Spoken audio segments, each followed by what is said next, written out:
Dolëm nga barqet e nënave të vetmuar, do të vdesim një ditë të vetmuar, do të mbesemi një ditë në varret tona të vetmuar, do të ringjallemi para Allahu te bareke ve teala të vetmuar.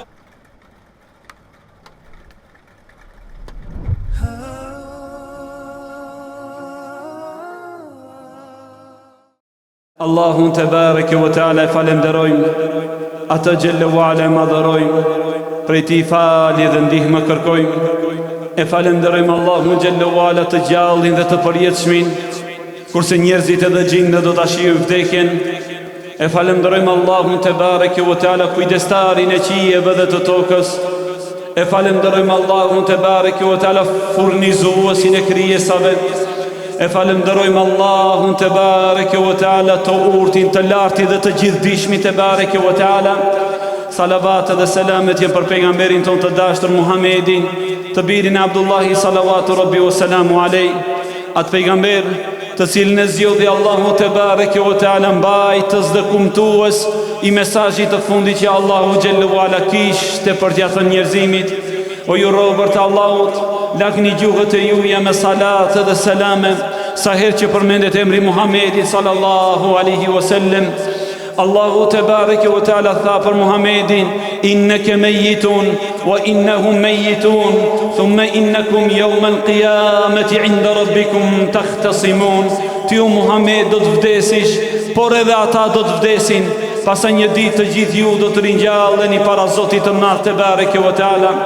Paqja dhe mëshira Allahu xhellu ala të gjitha qofshin edhe për mbarësit e mesazhit të pejgamberit sallallahu alaihi wasallam deri në ditën e Kiametit. O Allah, ashtu siç na ke bashku në hijen e një xhamie për xhamieve të tua, ja Rabbel Alamin, të lutemi na bashko në hijen e Arshit të ditën kur nuk ka hije tjetër pos hijes së Arshit Allahu xhellu ala.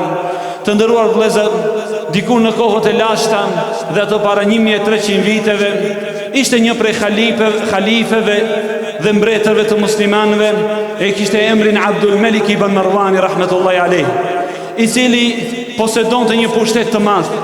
Pushteti i tij ishte i shtrirë në lindje dhe në perëndim. Nuk kishte cep prej cepeve të pushtetit të tij apo të tokave që i sundonte ai, që nuk kishte nga një pallat. Ati Zoti xhellu ala i kishte fal 11 djem, pra kishte pasuri dhe pasadës të shumta. E kur erdhi momenti i vdekjes, e ishte në shtratin e vdekjes, dikush prej të pranishmeve i tha: o Abdul Malik, o khalifja e muslimanëve, o mbreti i muslimanëve, kejfe në gjiduke, si është halli dhe gjendja yte? Ai rahmetullahi alayhi tha: te gjiduni kema qala Allahu te bareke ve teala wa laqad ji'tumuna furada kema khalaqnakum awwala marra. Gjendja ime është ashtu siç thot Allahu xhellu ala në Kur'an: wa laqad ji'tumuna furada kema khalaqnakum awwala marra. Me të vërtetë ju do të vini tek unë të vetmuar ashtu siç u krijuam herën e parë. Ku është pushteti Abdul Malik ibn Marwanit? Shkoi dhe përfundoi. Ku është ushtria Abdul Malik ibn Marwani dhe pallatet e tij? Shkuan të gjitha dhe përfunduan. Është duke e pa se nga çdo moment do ndahen nga jeta e kësaj dunjaje dhe do të shkoni vetmuar tek Allahu te bareke ve teala. Po ju robër të Allahut, na krijoi Allahu atë ditë kur na krijoi në barqet e nënave tona të vetmuar. Dolëm nga barqet e nënave të vetmuar, do të vdesim një ditë të vetmuar, do të mbesemi një ditë në varret tona të vetmuar, do të ringjallemi para Allahu te bareke ve teala të vetmuar. Thot Allahu xhellu ala: wa kullun atihi yawm al-qiyamati farda. Dhe çdo njeri prej jush do t'i vjen Allahut te bareke ve teala në ditën e Kiametit i vetmuar, dhe do të thirrësh para Allahut i vetmuar, dhe do të llogaritesh para Allahut i vetmuar, dhe në qoftë se fundi ndonjërit prej nesh është zjarri i xhehenemit, do të mbetemi në fundin e xhehenemit të vetmuar dhe në pafundësi. Allahu na ruajt. O ju robër të Allahut, e pa Abdul Malik ibn Marwani se sa vlente pallati dhe ushtria e tij. E pa Abdul Malik ibn Marwani se sa vlente khilafeti dhe mbretëria e tij. Në momenti kur do të ndahet çdo njeri prej nesh nga jeta e kësaj dunjaje, Allahu te bareke ve teala thot: wa ja'at sakratul maut bil haqq dhalika ma kunta min tahid. Atë ditë kur do të vjen agonia e vdekjes, do ta kupton çdo njeri penesh realitetin e kësaj dunjaje. Do ta kuptojmë ju vëllezërit e mi, se jeta e dunjas pas ka qenë si një ëndër kur në sabah zgjohet njeriu dhe sheh se nuk pas ka qenë realitet. E tillë është vdekja. Do ta shohim realitetin e madh, do ta shohim jetën pas vdekjes, do të jenë momenti kur do të takohemi me Allahun xhallahu ala. O ju robër të Allahut, kur erdhi vdekja, Harun al-Rashidi, një prej halifeve dhe mbretërve të tjerë për muslimanve, e bleu qefini me pasurinë e tij, e mori afër vetes dhe tha, ma aghna anni malije, heleke anni sultanie, nuk më bëri dobi pasuria. Erdhi dita dhe mu shkatru mbretëria dhe sultanllaku. La ilaha illallah. Mbretëria e njeriu të ju vëllezërit e mi është një qefin që me të cilën do ta mbulon çdo njeri penesh avretin dhe pjesët e turshme të trupit të tij për të shkuar tek Allahu xhelle xhelalu, si ditën kur të kalin nana. E kur erdhi vdekja, njëri prej halifeve të tjerë të muslimanëve, i cili kishte emrin Ma'muni rahmetullahi alayh, në momentet e fundit tha, Allahumma ja men la yazulu mulku, irham men qad zala mulku. O Allah, o ti që nuk të zhduket mbretëria, mëshiroj atë që ju zhduk mbretëria. Pra e kuptoj që në momentet e fundit zhduket gjithçka, përfundon gjithçka, njeriu do ta lënë në jetën e kësaj dunjaje gjithçka dhe do të mbetet mbretëria e mbretive të vërtet, mbretëria e Allahut te bareke ve taala. Po ju robër të Allahut, kur i erdhi vdekja Omer ibn Khattabit radhiyallahu taala anhu, Omerit, për të cilin pejgamberi sallallahu alaihi wasallam tha, wa Umarun fil janna, Omeri është në xhenet.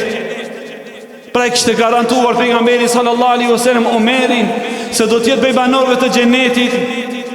Kur i erdhi momenti i fundit i jetës, i tha djalit të tij Abdullahit, ja Abdullah, da' wajhi ala turab, la'alla Allah yarham Umar. O Abdullah, vendos ma fytyrën në tokë, ndoshta Allahu ta mëshiron Omerin dhe bënte me gish nga vetja e tij. Pastaj e kapte mjekrën e tij dhe thonte, wailun li Umar wa li ummi Umar illam yarhamhu rabbuh. Mirë për Omerin dhe për nanën e Omerit, në qoftë se nuk e mëshiron Zoti i tij. La ilaha illallah. Mirë për Omerin, pra për veten e tij, dhe për nanën e Omerit, në qoftë se nuk e mëshiron Zoti i tij xhelle xhelalu. Ande kur e pan Sufjan e Theuriun në momentin e fundit të jetës duke qajt, dhe i thanë, o imam, se ju duke qajt? Tha, wallahi nuk qaj për gjunahe dhe mëkatet, po qaj se kam frikë se mos më mirët imani dhe besimi në momentin e fundit.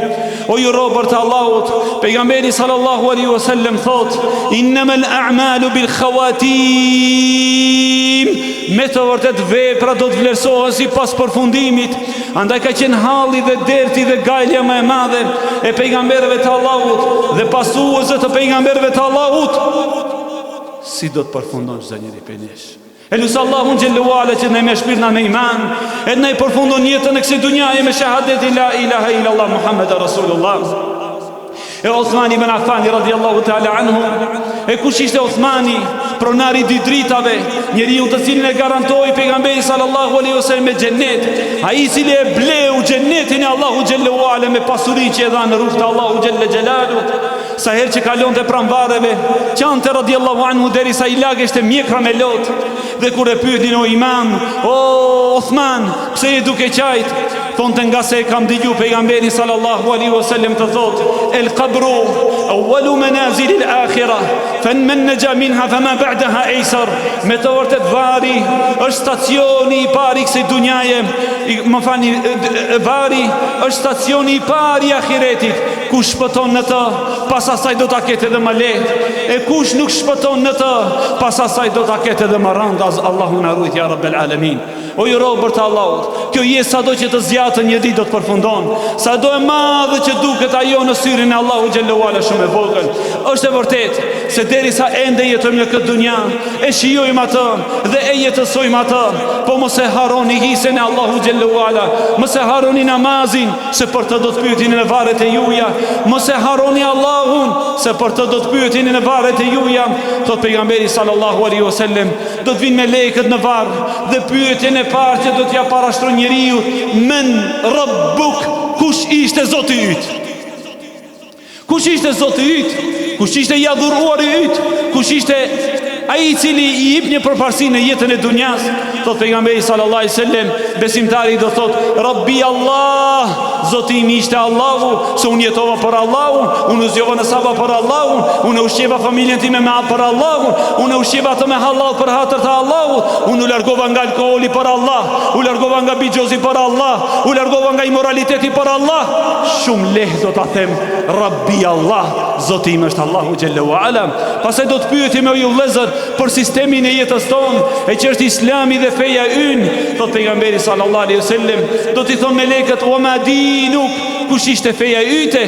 Besimtari do thot dini el Islam, feja ime ishte Islami, sistemi jetës time ishte Islami, projekti jetës time ishte Islami. Pastaj do të pyetim ju vëllezërit e mi, wa man nabiyyuk, e kush ishte pejgamberi yt? Kush ishte shembulltyra jetës tënde? Filani apo Alani prej lojtarëve dhe futbollistëve, filani apo Alania prej këngëtarëve dhe këngëtarëve, apo të ngjajshëm prej tyre, apo shembulltyra ime ishte Muhamedi i biri Abdullahi sallallahu rabbi wa salamu alaihi. Andaj besimtari do thot Nebiji Muhammedun sallallahu alaihi wasallam, pejgamberi imi ishte Muhamedi sallallahu alaihi wasallam. Elusë Allahun xhallahu ala që të shton dinën e imanin, e ne kuptimin e Islamit ya rabbel alamin.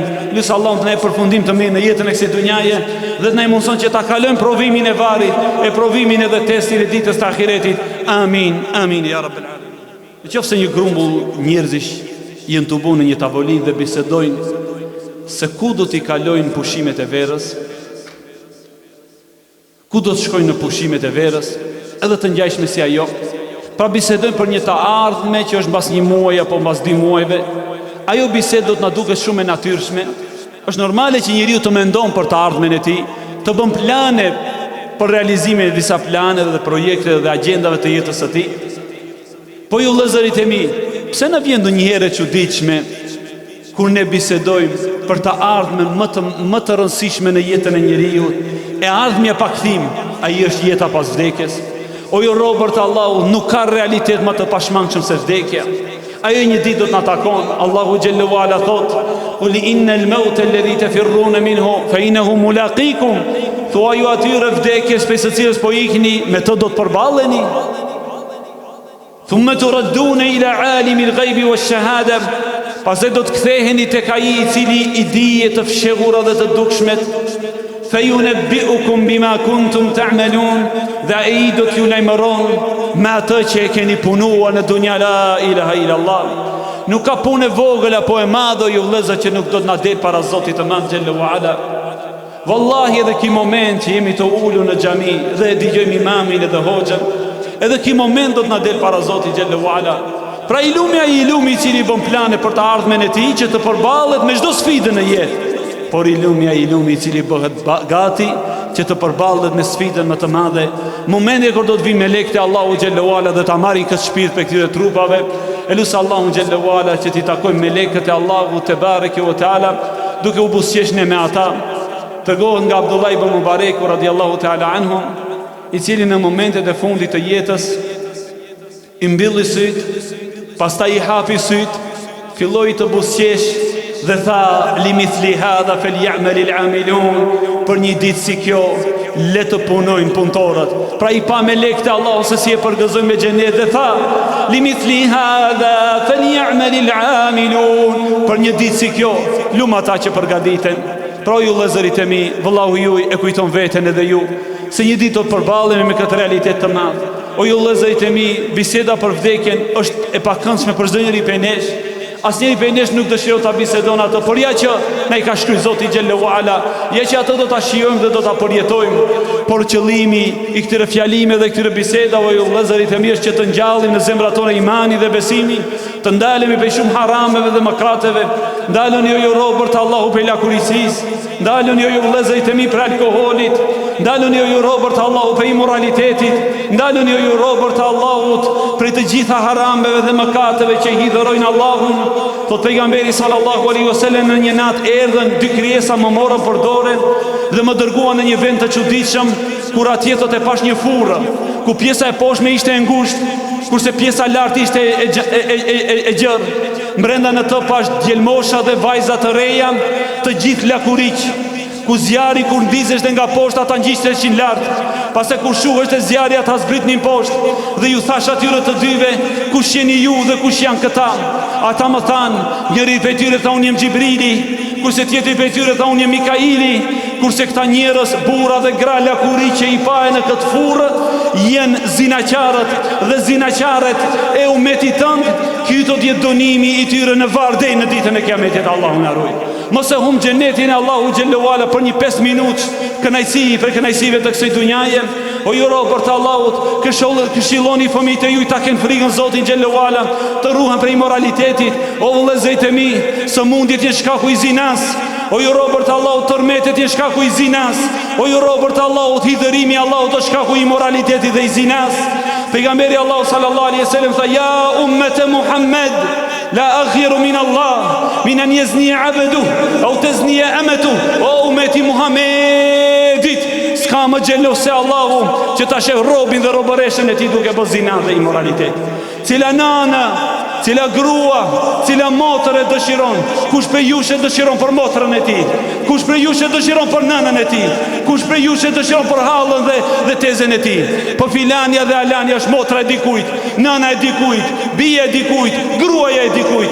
Andaj o ju robër të Allahut, të kemi frikë Allahun xhallahu ala, dhe ata të cilët i kemi në pushtetin tan për prej fëmijëve dhe të afërmve dhe dashamirëve tonë ti ndalim, se vallahi hoxha sot e thot, pasha Allahun e madh ka për me ardhë dënimi i Zotit xhallahu ala, dhe atë ditë në mëngjesin dhe në mbrëmjen e asaj dite s'ka kush që t'i shmange dënimit Allahu xhallahu ala.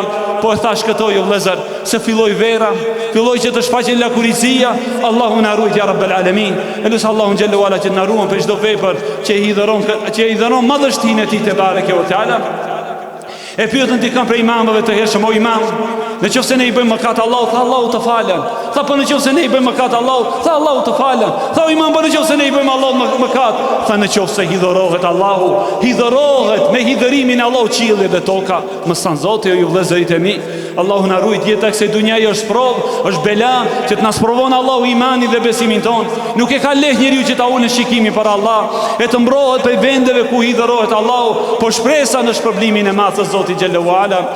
O ju vëllezërit e mi, po e përfundoj Allahu se zjata sot, pasha Allahun xhallahu ala, edhe këto fjalime, edhe përgatitja këtyre muhabete dhe bisedave, vallahi nuk është e lehtë. Allahu lexon gjatë gjithë javës, gjithë kohës, me sahat të tëra, pastaj ditën e xhuman nga sabahu i hershëm përgatitemi këto ligjërata.